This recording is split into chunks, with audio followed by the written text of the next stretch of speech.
Se tudo é uno, como a teosofia explica a origem da separação e da ilusão da individualidade? Houve um erro cósmico, faz parte do plano. A realidade, a consciência una, ela seria onisciente, onipresente, eterna e una em seu próprio plano. Porém, quando inicia-se a manifestação através da expansão, o objetivo seria o ganho de consciência em todos os planos. Inicialmente, essa consciência vai descendo até esses planos, porém de forma dormente, forma inconsciente. Inclusive, ele vai perdendo capacidade de perceber a si mesmo como essa unidade, como essa luz, e vai se identificando cada vez mais, conforme vai descendo em planos cada vez mais densos, vai se identificando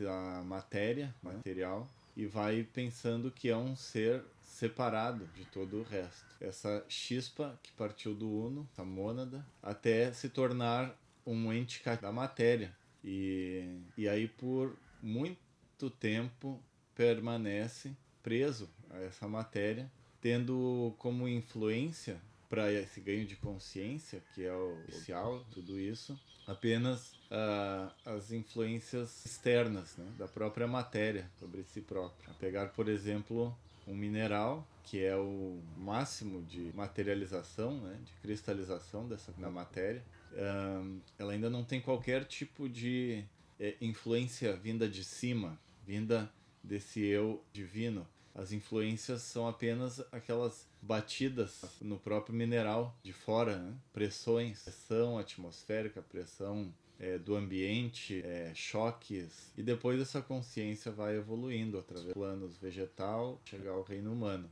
Cada vez mais modificando e mesclando as influências que fazem com que a consciência se torne vá despertando, né, esses planos mais densos, que é o plano material em o mais denso. E chega um momento da evolução em que já os aparelhos emocional e mental e o embrião do seriam espiritual começam a receber também influências internas, né, desse eu, e vai formando aí sim, por exemplo, os potenciais, ações. E aí, em algum momento dessa evolução, o ser humano começa a escutar mais a sua voz interior do que as demandas da matéria, os desejos, essas demandas que ao longo de milhões de anos foram seus únicos impulsos em relação a estar mais consciente do seu meio.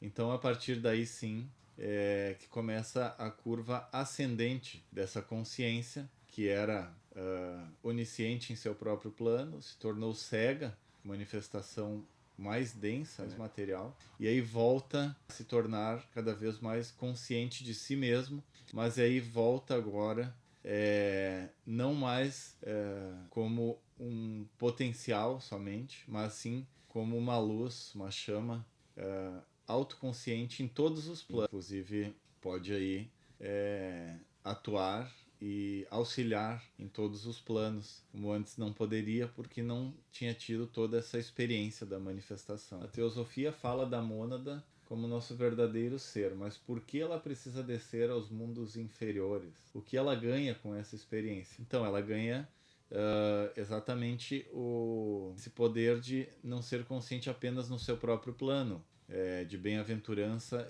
e totalmente etéreo, espiritual, mas também nos planos mais inferiores, nos mais densos, aqueles planos em que o universo, o tempo e o espaço vão expandindo até chegar aos planos mais densos. E depois, como eu falei, ao retorno de volta para a fonte. Mais uma pergunta aqui. Há algo como um karma coletivo da humanidade? E os desastres globais e crises seriam reflexos desse karma em ação? Então, sim, há algo como karma coletivo, até porque às vezes a gente torna as coisas mais esotéricas do que o necessário para algum entendimento, porque o karma, na realidade, é uma lei de retorno a uma ação que foi realizada, né? E claro, nós temos ações no mundo que tomamos de forma coletiva, né?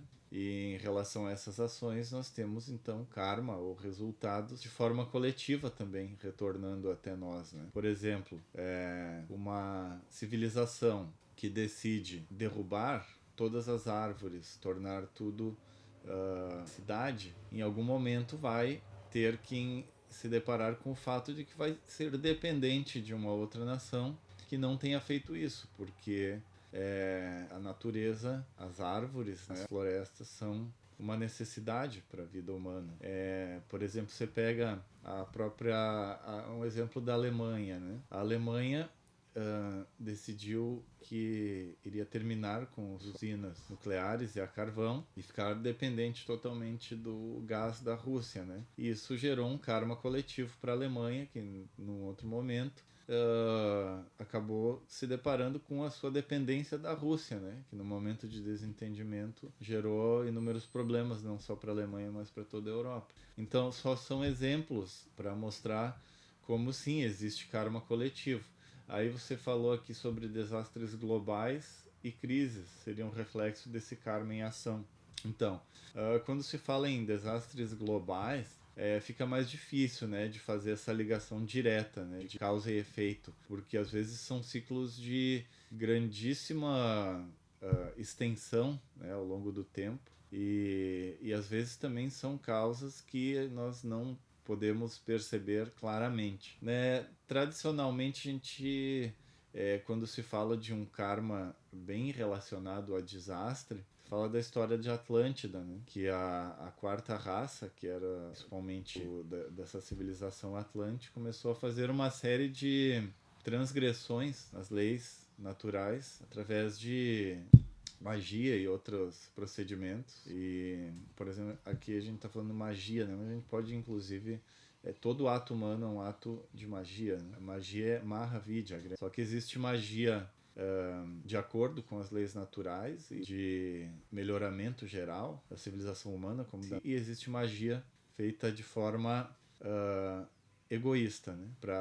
Unicamente para benefício próprio, ou então sem sequer considerar que possa ser prejudicial para outras pessoas. Isso se chamaria de magia negra, né? E é o que os Atlantes fizeram. E que a história diz que tiveram, então, esses grandes cataclismas, porque em algum momento a coisa ficou tão feia que ser abortado, né? Em algumas civilizações, quase todas, na verdade, a gente tem essa história do dilúvio, né? Essa história do dilúvio em todas as religiões que ela é contada, e contada em praticamente é um apontamento justamente a esse episódio da Atlântida, em que a humanidade degenerou de tal forma que criou um karma coletivo cuja necessidade foi uma limpeza de uma forma que a natureza convulsionou, a limpeza profunda. Então há sim o karma coletivo e os desastres globais relacionados muitas vezes a isso, não sempre, muitas vezes. Dessa forma, então,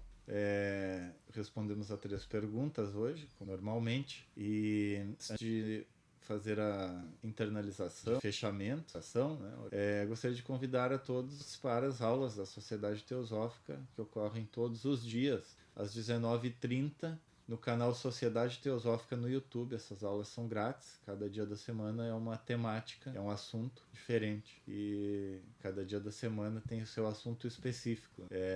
Vamos lá para o nosso encerramento. Então vamos nos colocar aqui numa posição com a coluna ereta, os pés bem apoiados no chão, da boca, respiração lenta e profunda, abdominal, ombros baixados, vazia, ficada a emoção. Ó vida oculta, que vibras em cada átomo, ó luz oculta, que brilhas em cada criatura, ó amor oculto, que tudo abranges na unidade, possa todo aquele que se sente uno contigo saber que por isso mesmo ele é uno com todos os. Vamos irradiar luz, saúde em todas as direções, ao oriente, ocidente, ao norte, sul, ao zênite e ao nadir. Que todos os seres sejam felizes, que todos os seres sejam ditosos, paz, que os méritos desta prática possam se estender e ser de benefício para todos os seres sem